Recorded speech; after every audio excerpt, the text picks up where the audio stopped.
Hi, everybody, and welcome to Red Wings Rant, where tirades and impassioned pleas for your Detroit Red Wings finally have a home. Yeah, Mike, Red Wings. What a game tonight! Woo! we saw this hot 3 periods of action and said we got to do a post game on this bad boy. Oh yeah. Actually, you know what? We're just we're being good to ourselves, right? Like we have some stuff going on this week, so we're gonna knock this episode out early just like the Red Wings. I have a road trip to New York coming up, so I'm gonna be there for a few days.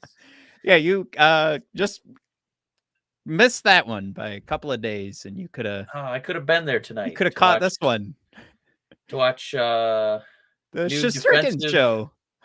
Defensive Player of the Year, Justin Holl.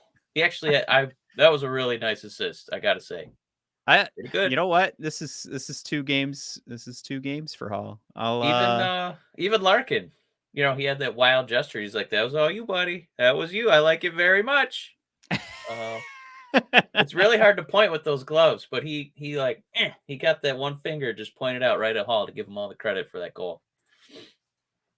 Yeah, this is something that I don't know how to tackle this because I started typing up the notes earlier today, and I thought, I'd have an extra day to mull this over. Sorry, what do we want to talk about? Because I started writing the notes earlier today, and then we decided pretty late in the day that, you know what, let's just get the episode for this week out of the way. Yeah. So there's Jared, probably to answer your question, I'm not going through chemo. I wore a winter hat this morning when I walked my dog, and I can't undo that without a shower. So, pretty wild looking hair under there. So I just thought I'd spare you guys and just put on a different winter hat that was a little, Red Wing theme there. So, well, I wanted to say there's probably a better day to go over this game, but we're gonna do it. We're gonna do it while the wounds are fresh. But I mean, we don't have to go over the wounds, right? Like you just mentioned the Justin Holl goal. We could watch some of the highlights on that.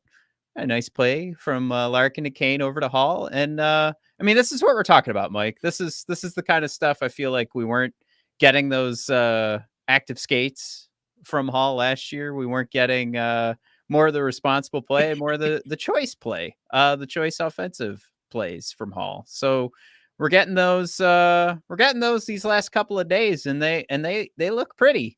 If we're gonna spend an entire season taking a dump on Holl, we absolutely have to take a second to give him his props, just like Larkin did right there, Mike. Yeah, when they do his end of season wrap up, that might be his whole video. So I would watch it. I'd put that one on 9, 10, 12 times. That was a really good highlight. Brian, so far, yeah, but it was a really nice assist. Just one? Yeah, it was we had oh man, I don't even know if we want to say like a lot of great chances. This game really looked like a chance and you were done, and you were sort of out of the zone. There was a nice sequence where Tarasenko got a couple of rips from between the circles. I like that, but Rangers were playing with a ton of confidence. Felt like they were just gonna let this game kind of roll, and I mean, scoring goals off the face-off isn't going to help in a game where Shesterkin's playing like he is, and he's the one who brought all the confidence to the ice for the Rangers today. He's why they played with puffing out their chest, and their shoulders were an inch higher than they usually are. I just don't think this was a game you were going to win. Vince and this McMahon describing the talent over there. Look at that! Look at those pecs! Oh man!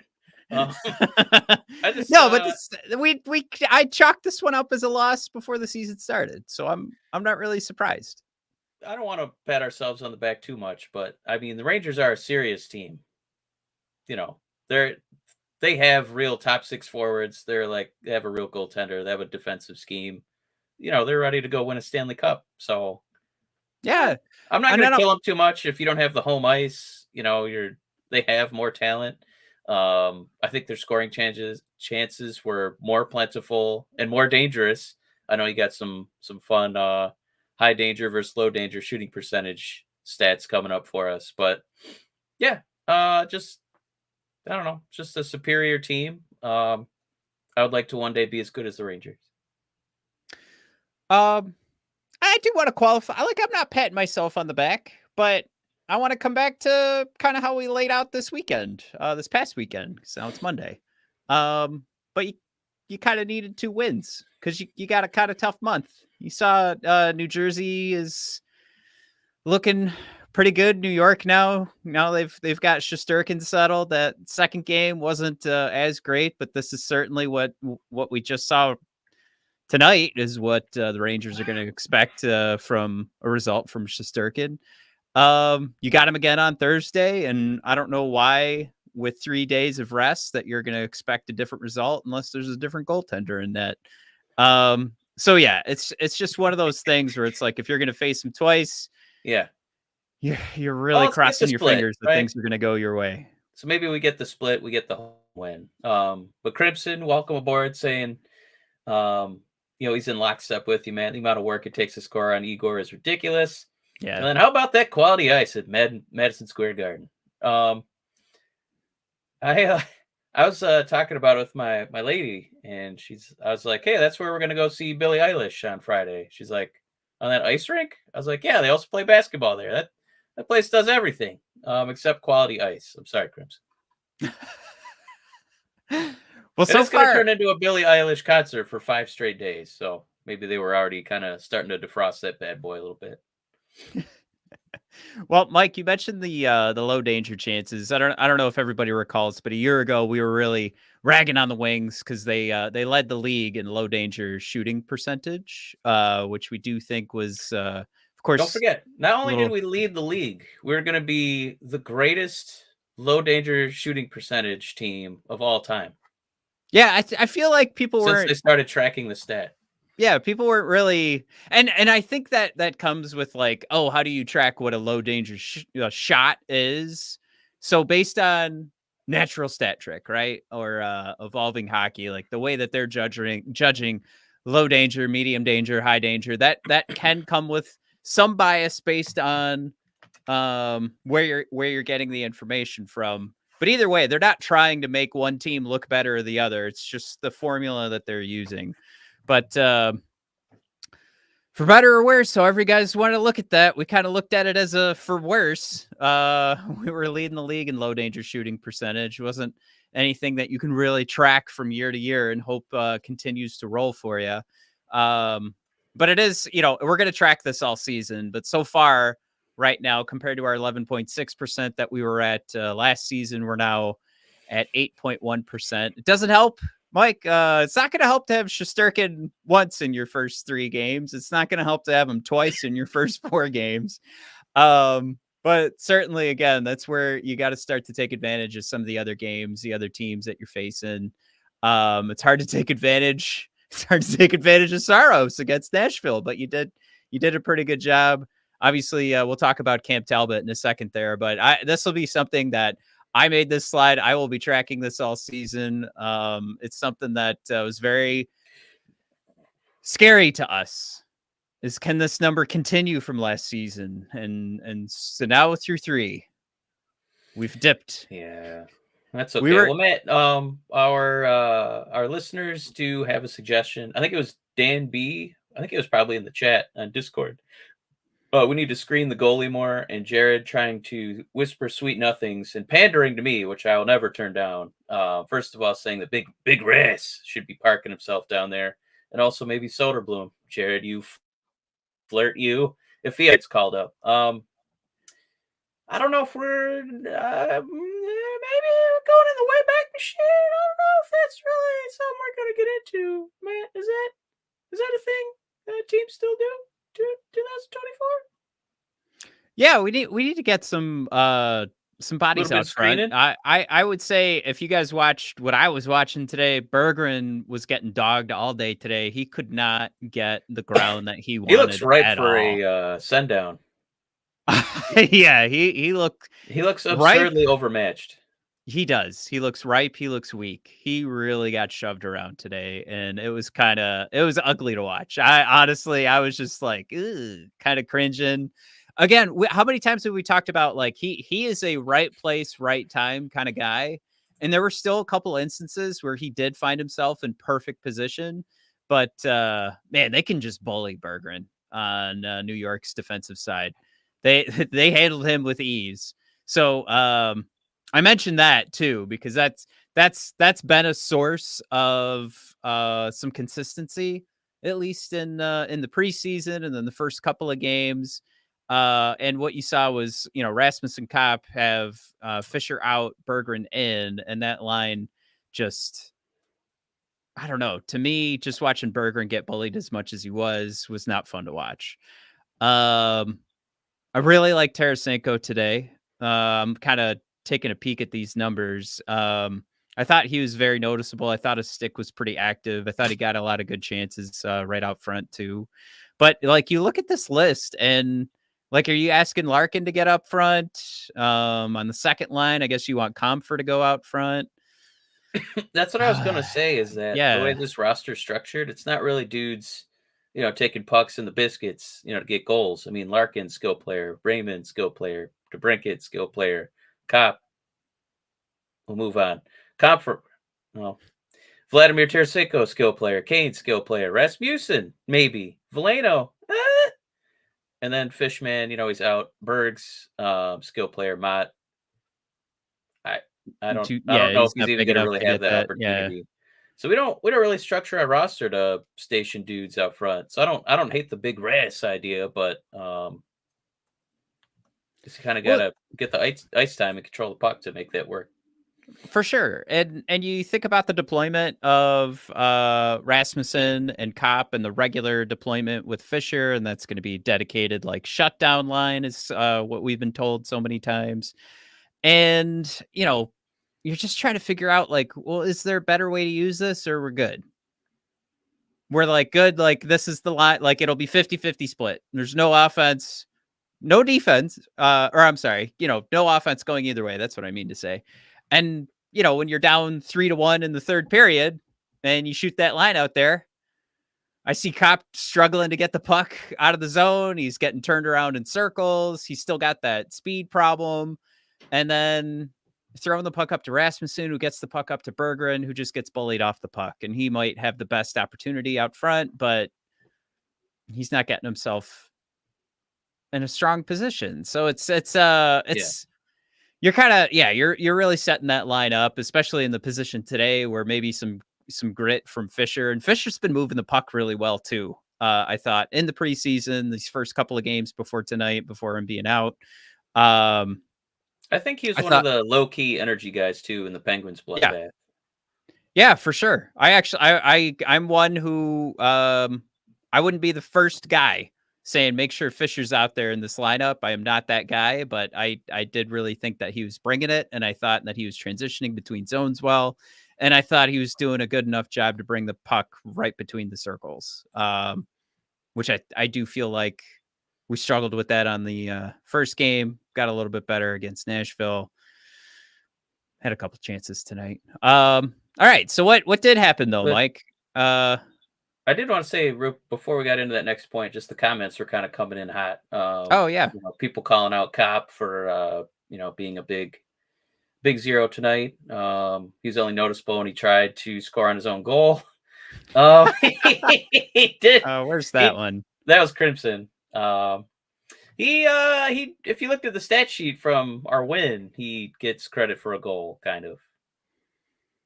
So it was not much of a highlight reel. I wouldn't put it up there with the Justin Holl play, but we're probably going to get 30 to 40 Cop points all season, so he's right on pace for that. So the next game should be something. Michael Scripp, welcome aboard, sir, fellow Michael in arms. He's also saying he's pretty unimpressed with Austin Watson, Bergs, and he wants to call up Mazer. Maybe he'll go to the front of the net for us. Jared jumping in there too. Veleno line really missing the fish. And performance art. God bless you, Mazer and Casper, which I'm not pushing back on. I just don't think Steve's going to do that. I think he wants to have us suffer. Well, we're Because for looking some at reason now. they think that Casper can't get 15 to 20 minutes on this roster. We're looking at now at the hockey stat card. You know what's funny is I kind of called out like you get no offense given up, no offense brought to the to the ice. Look at You that can with kind of the see. individual defense. Patrick Kane, my man. Well, no, Let's I was go. gonna put out right in the middle there. You've got Rasmussen, Kopp, and Bergeron. Like that was exactly it. That's I honestly little bit of me, I'm kind of happy. I kind of pulled it out of my butt, but they nailed it. They're right in the middle there. Nothing really to be gained, nothing to be lost. Nice little zero there. But yeah, again, this happened all last season, Mike. Patrick Kane at the top of this list. They're Dylan like the Larkin, number like two. if they were a food, they'd be celery. Not really good for you. Not really bad for you. Just it's Oh, like crunchy water. I Oh, well, okay. thought you meant Kane and Larkin. No. There are Yeah, probably for a sure. couple, avocados, like the healthy fat kind of Oh my thing. god, yeah. Yeah. For sure. Um, and again too, we mentioned Holl had a pretty good looking game. Edmondson did he looked pretty good too. I do think that everybody kind of waned a little bit as the third period went on, and you can kind of see that reflective with Edmondson and Holl as well. Um, Kind of sad to see at the bottom of this list here, Moritz Seider, Ben Sherratt.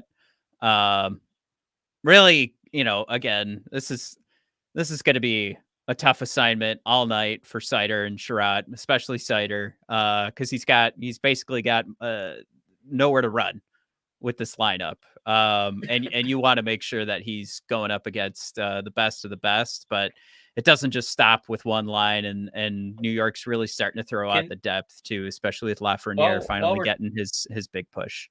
while we're taking a look at this, can you pull this up for the Rangers just so we can see where Fox is at? I bet I could.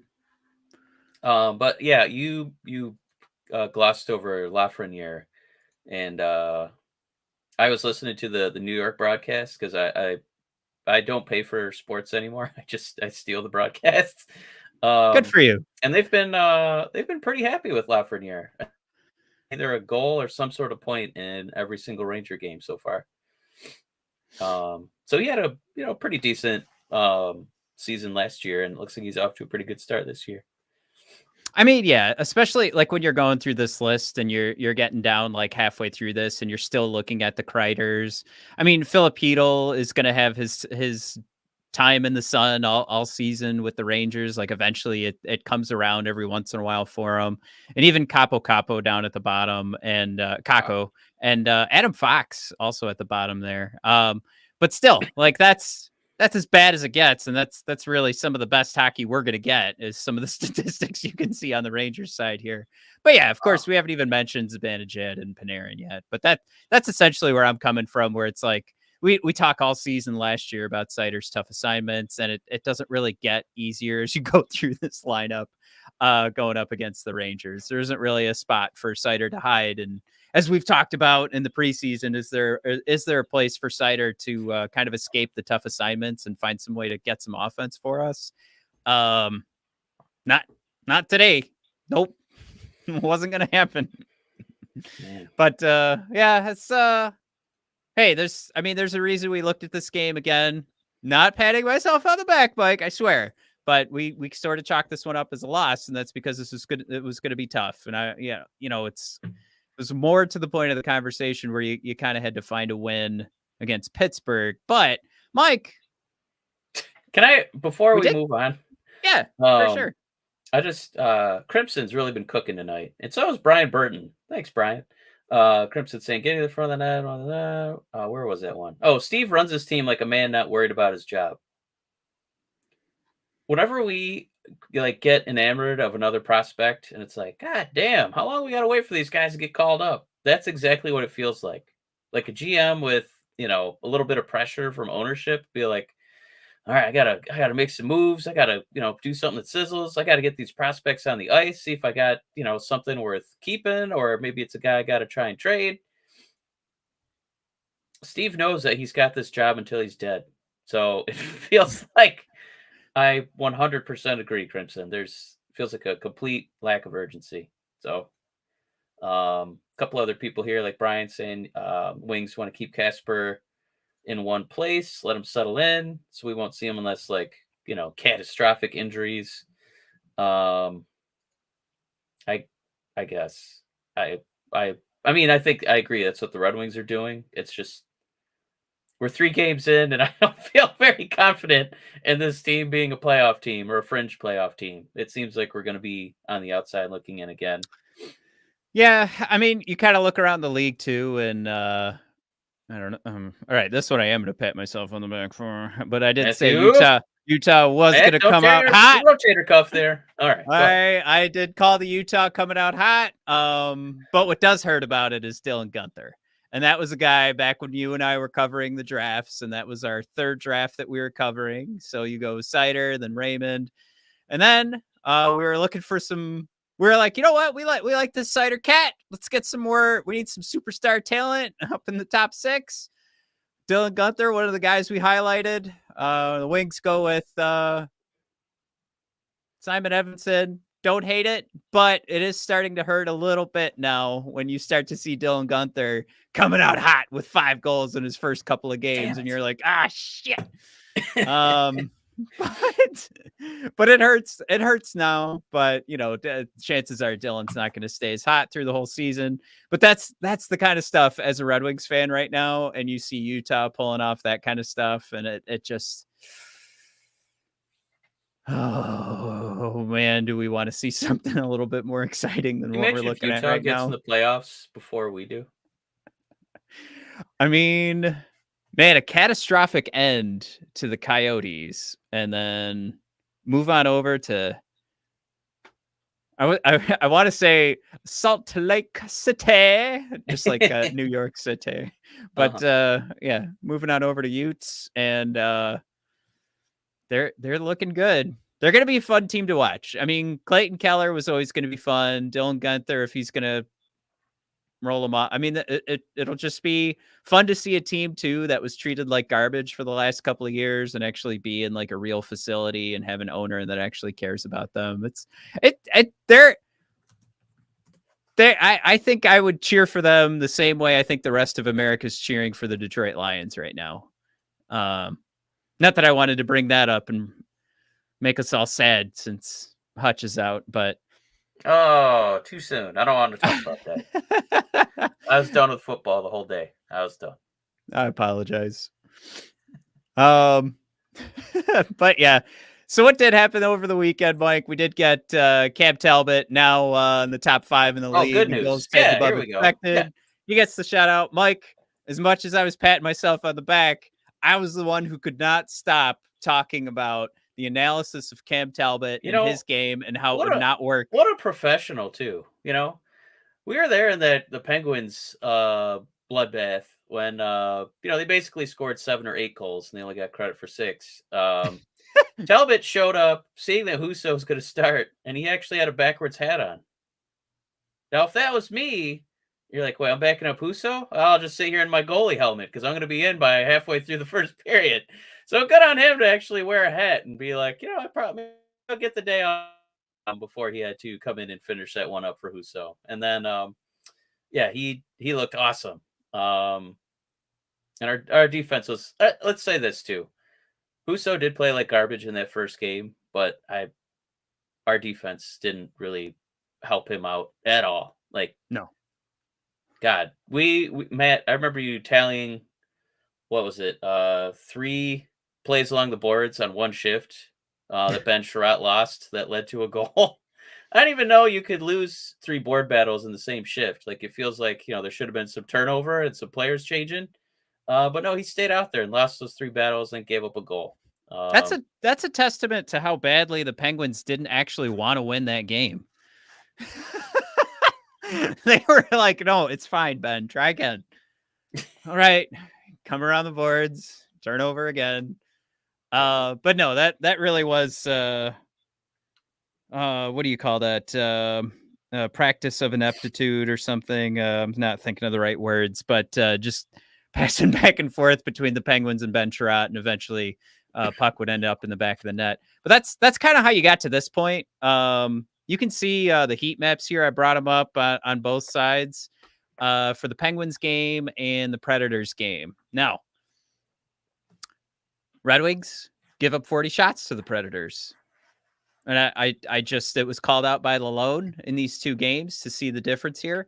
Lalone said they did a better job of keeping them to the perimeter, keeping them at medium and low danger chances, not just giving up the high danger chances. You could see versus Pittsburgh, it was just, if you guys aren't watching on YouTube, it's just I'm gonna say blue, might be purple, colorblind speaking, but comparatively, just the darkest color you could possibly get on this shooting chart, which is a heat map on the ice here, right out in front of the net against Pittsburgh. And for Nashville, it's much lighter blue, but most shots are highlighted beyond the circle. And again, Nashville got a lot of good shots, or I shouldn't say good shots, but most of their shots up against the blue line.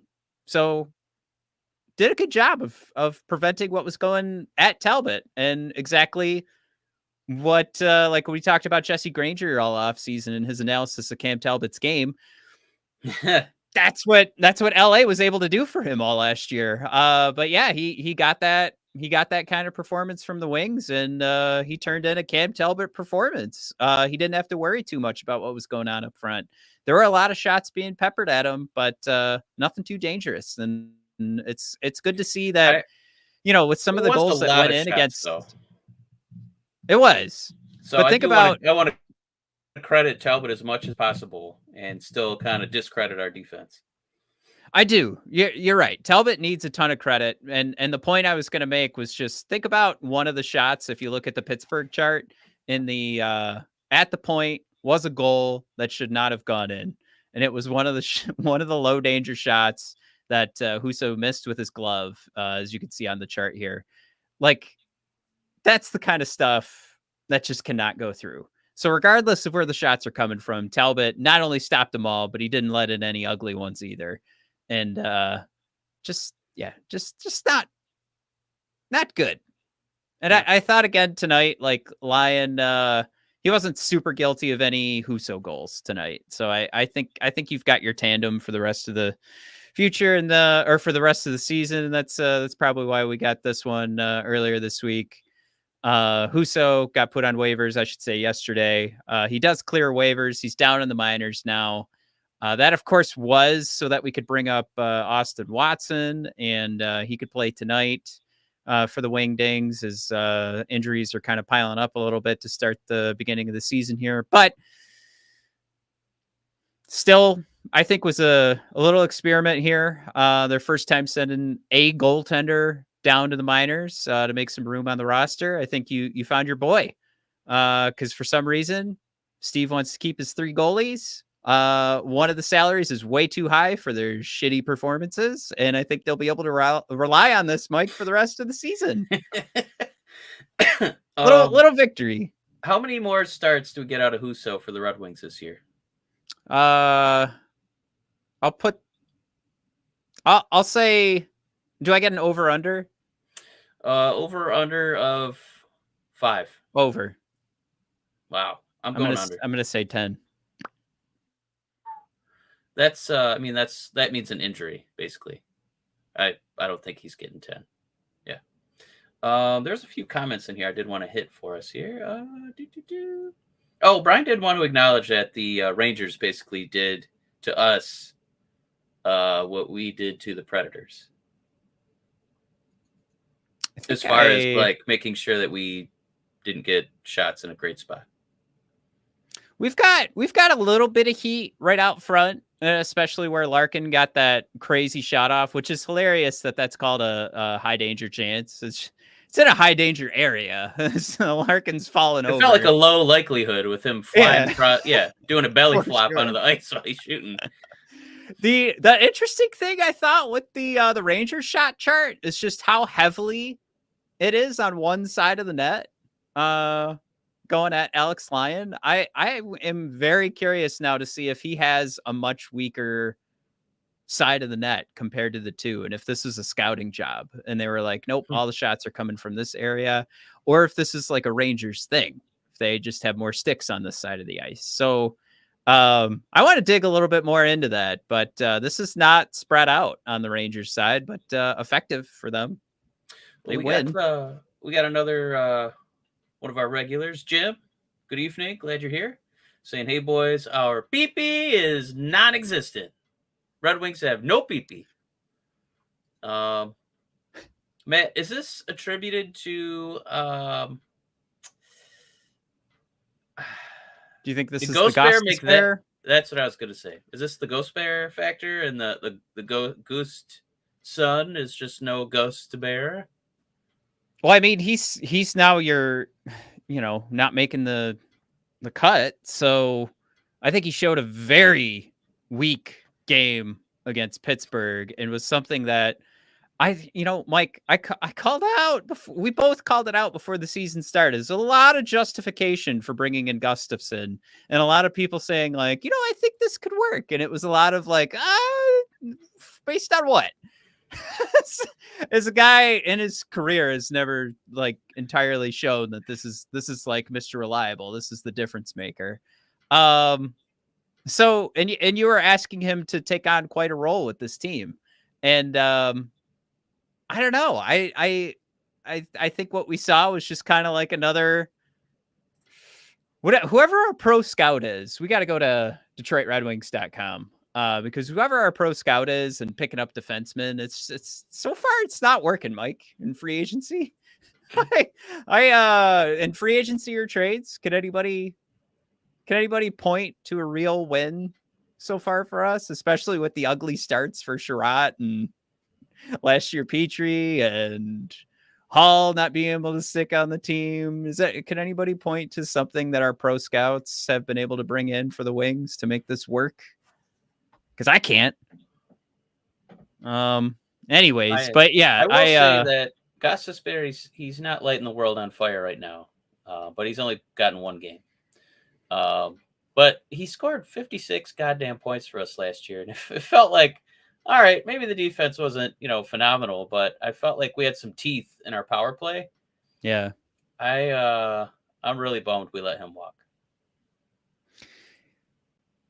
Yeah, definitely. The second power play unit too was a super huge bummer tonight. Like you kind of see like DeBrincat and Tarasenko being wasted there because you just could not gain the zone and keep the puck.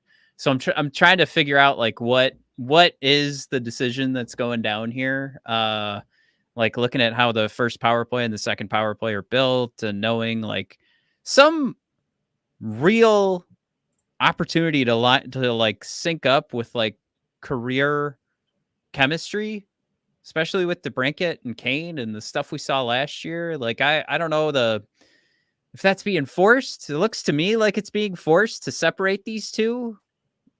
I don't know. It's kind of weird. You see them like interacting before and after the game, like them, their kids, their wives, everybody's best friends. But when they're on the ice, God damn it, I will burn this ice. I will burn this arena to the ground. It's Derek Lalonde's apparently perspective on this to make sure they don't play together. They're on the ice at the same time for a goddamn minute. No, but I'd like to see as much time as they accidentally get together. I'd like to see that increase. Because right now, yeah, I'm not seeing what we saw last year power play wise, and I'm just seeing a lot of miscues too. Like there was that one good look that Larkin went across to Raymond, and I think last year, and I mean cross ice pass to Raymond right next to the net, and it just went flying over his stick. And it's one of those things I feel like he wasn't even ready for it, and if he was, easy goal. And it's just Sirkin. That's going to hurt too. You really, it was mentioned early before, you got to get traffic in front, but you also got to get him moving. And that was one of those things to get him moving, whipping a cross ice pass over to Raymond. You just couldn't finish it off. And so all the negative tonight, we do have to keep coming back. Like this is the goalie who's about to reset the goaltender market. and he's going to collect 12 million, 14 million a year because he demands it so. But, he's that damn good. I don't know. Every time we talk about this stuff and like the loss of Gostisbehere, it just reminds me of like what our philosophy is going to be defensively, because they made all those mumbles and grumbles about, well, they scored points, but they gave up a lot of points. So maybe that's why they let Gostisbehere go. But it's not like we're, chock full of lockdown defensemen. They're not really stopping anybody. And we're also not scoring points. So it's like we picked neither. Or at least Gostisbehere had, in the eternal words of Storm from the first X-Men movie, at least he had chosen a side. Right. Yes, that is a great point. I like Brian right here. Are we becoming San Jose, a dumping ground for old bodies that can't move? But we did say that last year, like we needed to pick what we were going to do, and we went with finishing. Remember, we said the season before, like there's no finishing on this team. So what did Steve do? He went out and picked up every single player that was going to come in with a low salary number, but had a high finishing value the year before. And finishing, we mean like those shooting percentages were higher when they were on the ice with their teammates. And it's something, Sprong brought to the ice, Gustafsson brought to the ice for us. And that's missing now. And what you did with Gustafsson was you kind of went like if Gustafsson was up here for offense and then like lost it like defensively. So like he's at this part. So then Gustafsson just you brought him a little bit closer to defense, but you also lost the offense. So it's not, you didn't fix the defense. You just lost offense. So you weren't going to fix it to the point of a new identity. You just I don't know. Can you say balanced? Balanced isn't, that's just, you just lost your identity. That's what you did. Yeah. Potentially. We're also 3 games in. We're 3 games in, and we knew that this was going to be a tough month, but it's just, you can already kind of see some patterns emerging and some concerns emerging. And at least, we could try to end this on a high note too, right? And just talk about Talbot. Right. We can bring that one back up. That's nice to look at. Just bookend the show with what Talbot did that week. You figure he's in Thursday, so God, I would hope so. No offense to Lion. I know it's, Rangers on the road, MSG, but I would give Talbot all the home starts so that people actually start buying tickets to these games. Well, guys, Jim Johnson did want to say too that he just mentioned Kane having a slow start. Yeah, you're a year older, guys. He didn't get younger in the off season. I don't know. We Mike, you and I might have been the only ones who sort of highlighted that. I know our buddies at The Athletic were sort of highlighting like how exciting it is to get a full off season with Kane, and I my first thought was I thought that was a bad thing. Yeah, wait, he's old, guys. Wait a minute. I kind of liked him just parachuting in like 20 games into the season because I feel like he got a little extra burst where everybody else was kind of, 20 games of fatigue into an NHL season. And so, this 35-year-old guy comes in and it looks a little fresh. But now they're all on even keel. It's like, oh no, now he's old. So again, it's 3 games into the season. He's probably a 2-goal, 1-assist game from all of us being okay, but yeah, maybe on Thursday. Jim with another good one here. Stevie has to make some moves, preferably a second pair right D. Do we move Husso, retain salary, and get a second pair right D in a package trade? Yeah, nobody's going to want Husso now. Yeah. You really needed a strong game from Husso, and we thought he had a good preseason, but go back, look at those preseason numbers and see who was firing the puck at him. Yeah, you're not going to be super impressed. Husso and Berggren both look like they should be in the AHL. Those are guys that we all fantasized about trading, bundling them with picks, and it's like, Their value couldn't be lower right now. Yep. Bummer. Poop. Brian, we'll let you end the show here. Huso, Hold the on, we new got a new Holl. commenter. We got Tommy Oh. Knocker in there. Oh. More of the same shit. Tommy. Depends on same. Yeah, we're afraid, like, not winning as much as we'd like. That has maintained itself, but this identity crisis is what we're concerned with, because we've decided in this offseason we're going to score less goals, we're going to give up less, but so far we basically gave up a touchdown in game 1. Talbot bailed us out in game 2, and tonight was 4-1, albeit with an empty netter. I'll give you that, but not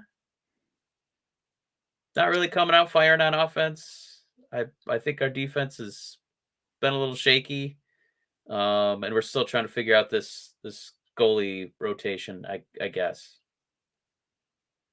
Yeah, and I wonder, do I still have the schedule in here somewheres? Yeah, I'll pull that up and we'll wrap up, because this is pretty late for everybody. But I mean, you got the Rangers again. That's rough. Now you're going into Nashville, who you shut out. I'm not excited about that. I think they have some receipts for that game. Well, right. And you did see opportunities to shut that team down, because there's another team that looks slow and old, and it's Nashville. But do they look slow and old on the 19th? Islanders, I think we chalked that one up as a win, but then New Jersey, and I'm not excited about that at all.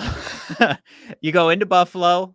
Hey, you know what? I think that's super winnable. But for some reason, we struggle against Buffalo in Buffalo. So, again, super winnable. Our history the last couple of years doesn't bode well. Then you've got Edmonton, who's off to a slow start, but you figure they'll figure things out.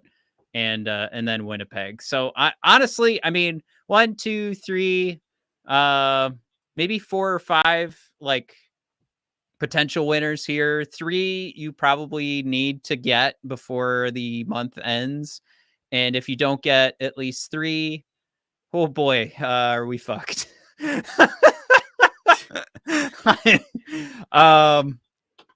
This is not the team that's gonna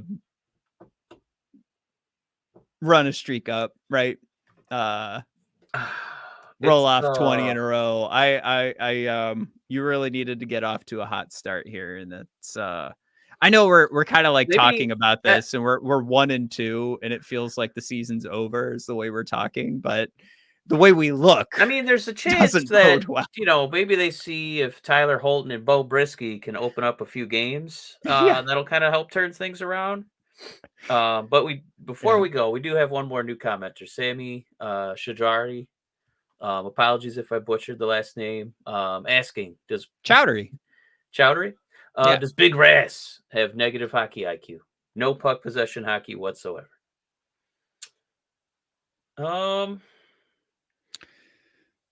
I think, I mean, we saw it last year where he would just dominate on certain games and he'd use that power. I'm wondering if it's what the assignment is right now is sort of hampering that.